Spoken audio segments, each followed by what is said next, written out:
அன்பார்ந்த கடகம் ராசி அன்பர்கள் அனைவருக்கும் வணக்கம். பொதுவா ஒவ்வொரு ராசிகளுக்கும் ஒவ்வொரு சிறப்பு இருக்கு, சிறப்பு பெற்று இருக்கிறாங்க. அந்த வகையில இந்த கடகம் ராசி உண்மையிலே நீங்க யாரு? உங்களுக்கு ஏன் இந்த நிலைமை? அதே போல உங்களுடைய உண்மையான முகம் என்ன? அதாவது உங்களுடைய ஒரிஜினல் கேரக்டர் என்ன அப்படிங்கிறத பத்தி தான் இன்னைக்கு நம்ம பார்க்க போறோம். தொடர்ந்து இந்த வீடியோவை பாருங்க. அதே போல எந்தெந்த விஷயத்தை நீங்க செய்யணும், எந்தெந்த விஷயத்தை நீங்க செய்யக்கூடாது அப்படின்றத பத்தியும் இந்த பதிவுல நம்ம பார்க்க போறோங்க. கடகம் ராசி. கடகம் ராசியை பொறுத்த வரைக்கும் புனர்பூசம் 4ஆம் பாதம், பூசம் 1, 2, 3, 4 பாதங்களும், ஆயில்யம் 1, 2, 3, 4 பாதங்கள் உள்ளடக்கியது தாங்க இந்த கடகம் ராசி. அதே போல உங்க ராசிக்கு அதிபதியாக சந்திர பகவான் வராருங்க. சந்திர பகவானுக்கு உரிய தெய்வம் என்ன அப்படின்னு பார்த்தீங்கன்னா அம்பிகை அப்படிங்கிறது உங்களுக்கு எல்லாருக்குமே தெரியும். அதே போல ஒருத்தர் ஜாதகத்துல கோவிலை கட்டி அதற்கு கும்பாபிஷேகம் செய்யக்கூடிய அமைப்பு இருக்குன்னா அது வேற யாருக்கும் இல்லைங்க, கடக ராசிக்கு தாங்க இருக்கு. உங்களுக்கு தான் அந்த தகுதி இருக்குங்க. அடுத்ததா உங்களுடைய குணங்கள் அப்படின்னு பார்த்தீங்கன்னா ரொம்பவே நல்லவங்க, நீங்க நல்ல குணம், அமைதியானவங்க, அதே போல ஒழுக்கமாக இருக்கணும்னு எண்ணக்கூடியவங்க, இரக்க குணம் உடையவங்க, விட்டு கொடுத்து போறது, தியாகம் செய்யறது, இது எல்லாமே உங்களுடைய குணங்களுங்க. அதே போல மற்றவங்களுக்கு உதவி செஞ்சு அழகு பார்க்கறதுல உங்களை விட்டா வேற ஆளே கிடையாதுங்க. அதாவது இந்த 12 ராசிகளில் உங்களை விட்டா வேற எந்த ராசிக்கும் அந்த இடம் கிடையாதுங்க. அதே போல மற்றவங்களுக்கு ஒரு பிரச்சனை, ஒரு உதவின்னா ஓடி வந்து முதல் ஆளா உதவி செய்யக்கூடியவங்களும் நீங்க தாங்க. உங்களை அடிச்சுக்க ஆளே கிடையாதுங்க. அதே போல ஒரு பிரச்சனை வருதுன்னா அந்த பிரச்சனையை தன்னுடைய தந்திரத்தால தெளிவா அந்த பிரச்சனையை சால்வ் பண்ணக்கூடிய ஆற்றல் உடையவங்களும் நீங்க தாங்க கடகராசி அன்பர்களே. பொதுவா நீங்க வைகாசி மாதம், ஆவணி மாதம், தை மாதம் இந்த 3 மாசத்துல பிறந்து இருந்தீங்கன்னா உங்களுடைய லக்னம், அதாவது ரிஷப லக்னமாகவும், துலாம் லக்னமாகவும், மகரம் லக்னமாக இருந்துச்சுன்னா குரு பகவான் இதே இந்த கடகராசிலையும் சரி, உங்களுக்கு மீனராசிலையும் இருந்தாங்கன்னா உங்கள் வாழ்க்கை அதிர்ஷ்டமாக இருக்கும். உங்களுக்கு அதிர்ஷ்டத்துக்கு போகக்கூடிய, உச்சத்துக்கு போகக்கூடிய வாய்ப்பு அதிகமாக இருக்குங்க. அடுத்ததா நீங்கள் எப்போ பார்த்தாலும் ஏதாவது ஒரு சிந்தனையிலே இருப்பீங்க. அது ஒரு பிரச்சனை சார்ந்து இருக்கலாம், குடும்பத்தை சார்ந்து இருக்கலாம், வேலை சார்ந்து இருக்கலாம், ஏதாவது ஒரு சிந்தனையில் இருப்பீங்க. அதே போல் தாய் பாசம் உடையவங்க நீங்கள் தாங்க. அடுத்ததா குரு பகவான் உச்சம் பெற்று இருக்கிற ஒரே ஆள் நீங்கள் தாங்க. சில பேர்லாம் நினைப்பீங்க, ஏன்டா கடகராசியில் பிறந்தோம், சாபக்கேடு அப்படின்லாம் நினைப்பீங்க. அது தவறுங்க. கடகராசியில் பிறந்து இருக்கிறதே ஒரு மகா தத்துவமானதுங்க. அடுத்ததா இன்னைக்கு இருக்கக்கூடிய ஆசிரியர்கள் எல்லாருமே வந்து பார்த்தீங்கன்னா கடகராசியில் தான் இருப்பாங்க. அதே போல் நீங்கள் பெரிய ஆளுங்க எப்படி அவங்களுக்கு ஏற்ற மாதிரியும், குழந்தைங்க எப்படி அவங்களுக்கு ஏற்ற மாதிரியும் பழகும் தனித்துவம் கொண்டவங்க நீங்கள் மட்டும்தாங்க. அதே சமயம் உங்களுக்கு ஒரு காரியம், உங்கள் காரியம் முடியணும்னா அதை செய்யறதுக்கு நீங்கள் தயங்கவே மாட்டீங்க. அந்த கற்பனைக்கு எட்டாத அளவுக்கு கூட உங்களுடைய செயல்பாடுகள் இருக்குங்க. அதே போல் உங்கள் குடும்பத்துக்கு ஒன்றுனா யாராக இருந்தாலும் சரி தூக்கி எறிஞ்சி தான் குடும்பம் முக்கியம் அப்படின்னு சொல்லி இருக்கக்கூடியவங்களும் நீங்கள் தாங்க. அதுதான் நம்ம ஏற்கனவே சொன்ன மாதிரி உங்களுக்குன்னு ஒன்று வரும்போது அதை துணிஞ்சு போராடுறதுக்கு தயங்கவே மாட்டீங்க. வலிமையாக நீண்ட காலம் வாழக்கூடியவர்களும் நீங்கள் தாங்க. நல்ல குணம், ஒழுக்கமாக வாழணும், கூட இருக்கிறவங்களும் ஒழுக்கமாக இருக்கணும்னு எண்ணக்கூடியவங்களும் நீங்கள் தாங்க. பொதுவாக கடகராசி அன்பர்கள் நீங்கள் இப்போதைக்கு உங்களுக்கு உடல் சம்பந்தமான உபாதைகள் அதிகமாக இருக்குன்னா, ஏன்னா உங்களுக்கு கோச்சாரப்படி கண்டக சனி இதுதான் உங்களுக்கு முக்கியமான காரணமே தவிர மற்ற எதுவும் இல்லைங்க. நல்லா புரிஞ்சுக்க, கண்டக சனியால் தான் உங்களுக்கு உடல்நல பிரச்சனைகள் ஏற்படும். அடுத்ததா உங்ககிட்ட இருக்கிறத மற்றவங்களுக்கு கொடுத்து அவங்கள சந்தோஷப்படுத்தி பார்க்கறது உங்களை விட்ட ஆளே கிடையாதுங்க கடகராசிக்காரர்களே. இது உண்மையா இல்லையா கமெண்ட் பாக்ஸில் பதிவிடுங்க. அதே போல் நல்ல வேகம், விவேகம் உடையவங்களும் நீங்கள் தாங்க. அடுத்ததா உங்களுடைய இந்த உதவக்கூடிய மனப்பான்மையை பார்த்து நிறைய பேர் உங்களை ஏமாற்றியிருப்பாங்க. இதுவும் உண்மையா இல்லையா கமெண்ட் பாக்ஸில் கமெண்ட் பண்ணுங்க.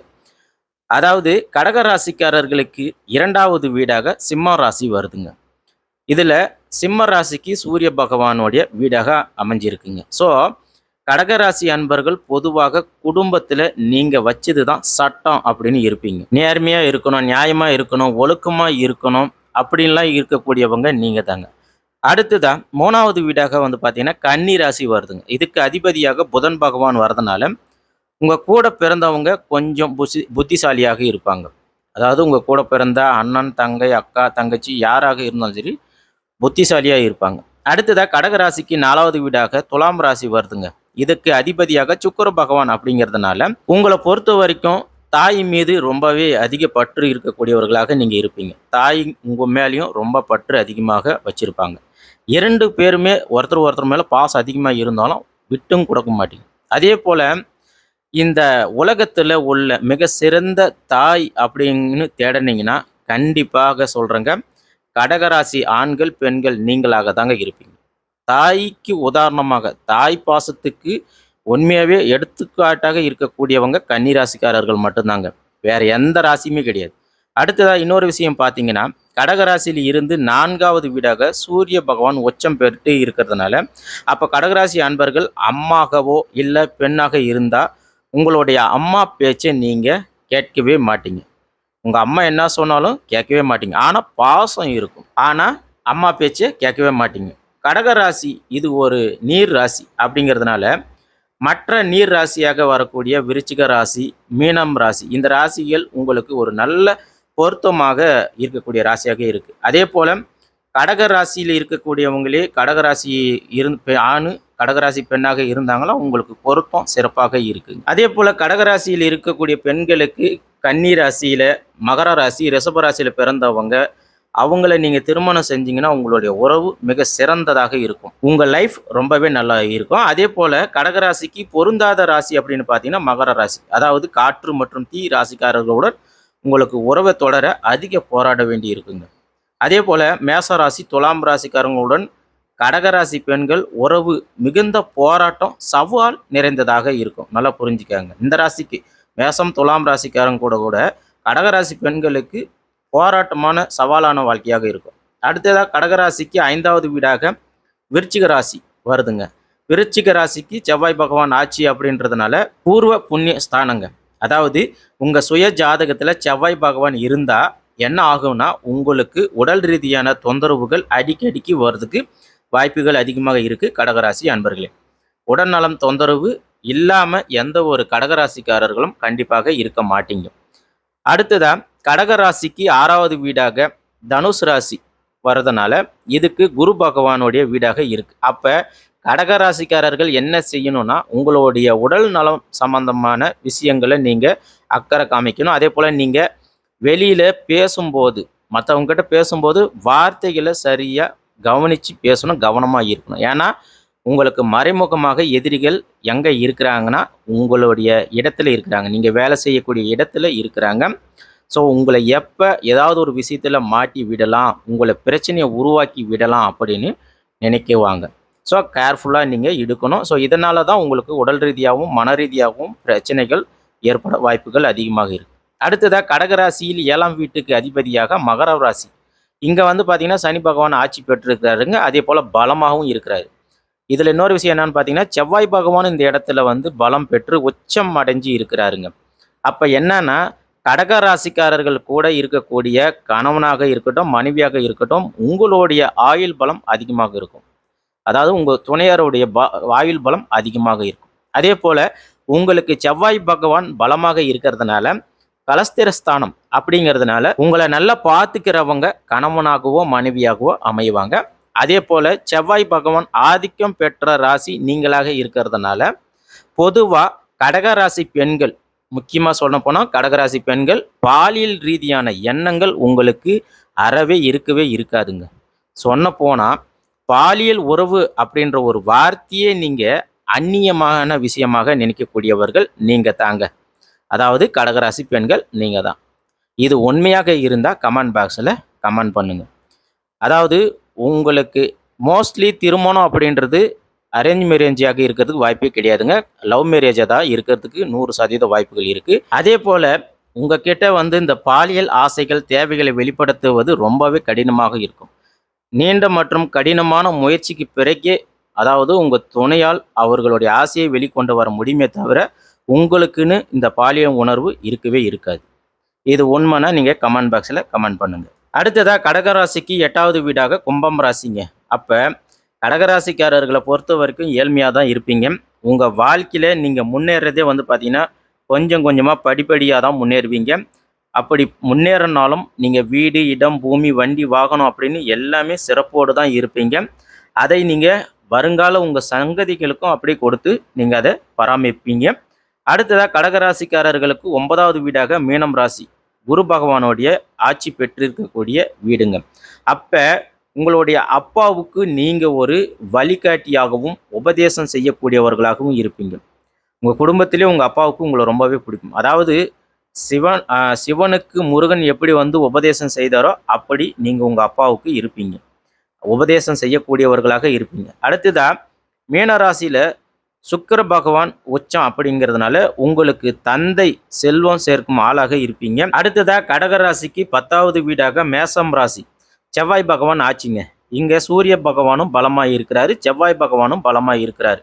எப்போவுமே வேலை வேலை வேலைன்னு வேலையாக இருப்பீங்க. அதே போல் உங்களுக்கு உடல்நல பாதிப்பு ஏற்படுறதுக்கும் 100% காரணம் உங்கள் வேலை பழுதாங்க.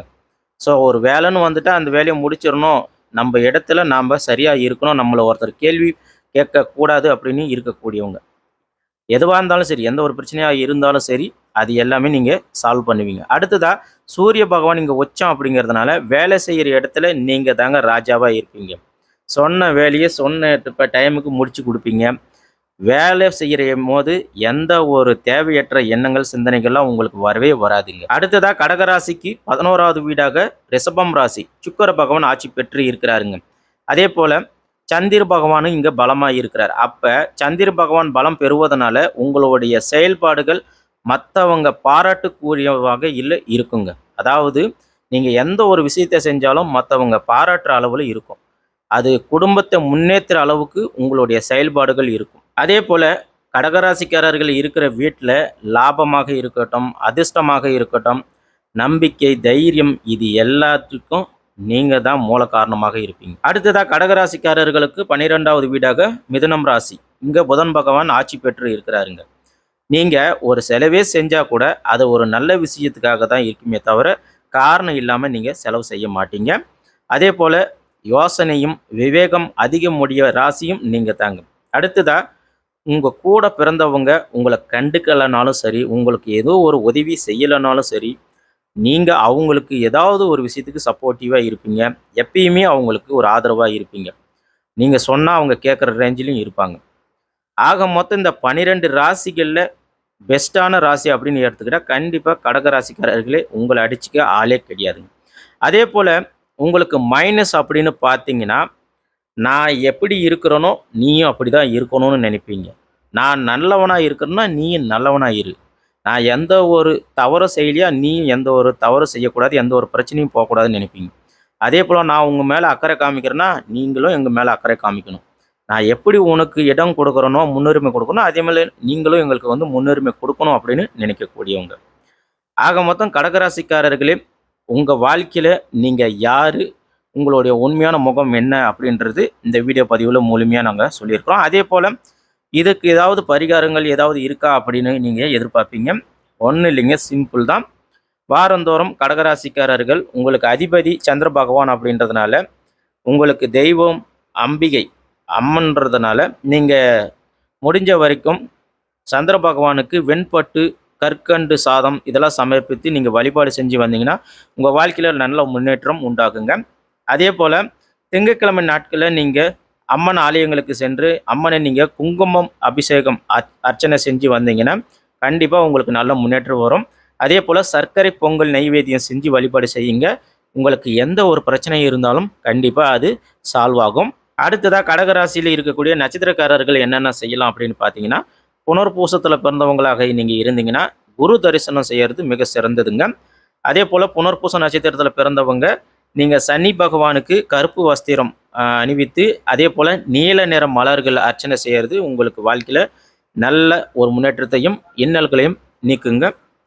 அடுத்ததாக ஆயிலிய நட்சத்திரத்தில் பிறந்தவங்க நீங்களாக இருந்தீங்கன்னா நீங்கள் 9 நவகிரகங்கள் இருக்கு இல்லையா, அந்த 9 நவகிரகங்களில் இருக்கக்கூடிய புதன் பகவானுக்கு நீங்கள் மறுக்கொழுந்து அர்ச்சனை செஞ்சு வழிபாடு செஞ்சு வாங்க. அதே போல் பச்சை பயிர் அர்ச்சனை நெய்வேத்தியம் செஞ்சு வழிபாடு செய்யுங்க. கண்டிப்பாக உங்கள் வாழ்க்கையில் நல்ல மாற்றங்கள் எண்ணியது எல்லாமே ஈடேறுங்க. அடுத்ததாக ஒரு முக்கியமான விஷயம், சந்திர பகவானுக்கு உகந்த தெய்வத்துலேயும் இன்னொன்று வந்து பார்த்தீங்கன்னா வெங்கடாஜலபதி திருப்பதி ஏழுமலையான்.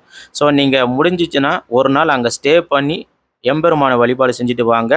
நீங்கள் எண்ணியது எல்லாமே ஈடேறுங்க. குழந்தை பாக்கியம் முதற்கொண்டு வீடு கட்டுறதாக இருக்கட்டும், தொழில் அமையறதாக இருக்கட்டும், உங்களுக்கு வேலை வாய்ப்பு, கல்வி இது எல்லாமே சிறப்பாக அமையும். ஒரு நாள் அங்கே ஸ்டே பண்ணி நீங்கள் தரிசனம் பண்ணிட்டு வாங்க, வெற்றி நிச்சயம். இந்த வீடியோ பதிவு உங்களுக்கு பிடிச்சிருந்துச்சுன்னா லைக் பண்ணுங்கள், ஷேர் பண்ணுங்கள், கமெண்ட் பண்ணுங்கள். வாழ்க வளமுடன், நல்லதே நடக்கும். நன்றி, வணக்கம்.